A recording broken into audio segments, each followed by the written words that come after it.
Bismillah wassalatu wassalamu ala rasulillah amma ba'd. Tugenda maaso n'emirimu emirungi mu nnaku zino 10 ezisembayo mu mwezi gwa Ramadan.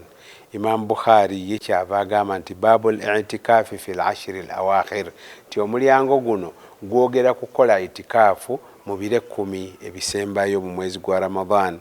Wal itikafu fil masajidi kulliha, nakikakasa nti itikafu ebeera mu buli muzikiti, so sibali abavunula obulala. Era agamba nti liqawlihi ta'ala, n'obujulizi obulaga nti itikafu ekolewa mu buli muzikiti, ye aya ya Katonda nga agamba nti wala tubashiruhunna wa antum akifuna fil masajid, temunywegeranga bakyala bamwe nga muli mu itikafu mu mizikiti. Tilka hududullah, ezo ze boundaries za Allah subhanahu wa ta'ala, fala taqrabuha, temuzisembereranga. Kadhalika yubayinu Allahu ayatihi linnasi la'allahum yattaqun, bwatyo Katonda bwanyonyola abantu be amateeka ge babeerenga bamutya. Kati gwe oba ogamba nti itikafu tekkirizibwa mizikiti gino emirala, kale genda onywegereremu. Kitegeeza amakulu ga aya eno nga bw'otakkirizibwa kugenda kunywegera mukyalawo mu muzikiti gwonna,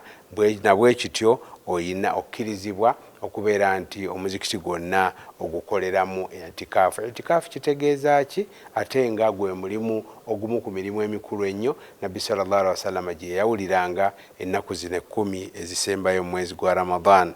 Itikafu kitegeeza okubeera mu muzikiti, okwekutula ku nsi, okubeera nti otendereza Allah subhanahu wa ta'ala, n'okwongera okumubeera okumpi. Abdullah ibn Umar atunyumiza agamba kana Rasulullahi sallallahu alaihi wasallam ya'takifu al-ashra al-awakhira min Ramadan, ti Nabbi sallallahu alaihi wasallam ennaku zino 10 ezisembayo mu Ramadan yazimalanga mu muzikiti ng'akola itikafu, tafulumamu okujjako ng'ayina ensonga. Aisha kyava atugamba mukyala wa Nabbi sallallahu alaihi wasallam nti kana ya'takifu al-ashra al-awakhira min Ramadan hatta tawaffahu Allah, yalinga akola itikafu ennaku 10 ezisembayo mu Ramadani buli mwaka paka Allah subhanahu wa ta'ala bwe yamujja mu nsi.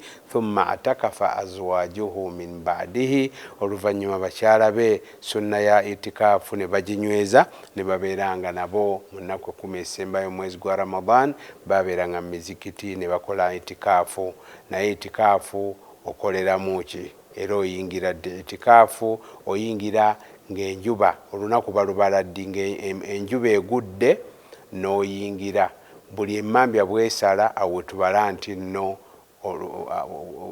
buli weruddamu bwe tubala nti nno olunaku lujjudde, n'oyingira enjuba ng'egudde paka bwegwa ne luba lunaku, n'oddamu era bw'otyo n'okola olunaku olulala. Naye bw'oba tosobodde oba n'ofuna ekizibu ekikakasaako okufuluma, si kyatteeka n'essunna mu sunna za Mukama waffe Nabi Muhammad sallallahu alaihi wasallam. Ate mukisa okubeera okumpi ne Allah, n'osoma Qur'ani, n'omutendereza, n'osaala, n'okola buli kirungi. Walhamdulillahi rabbil alamin.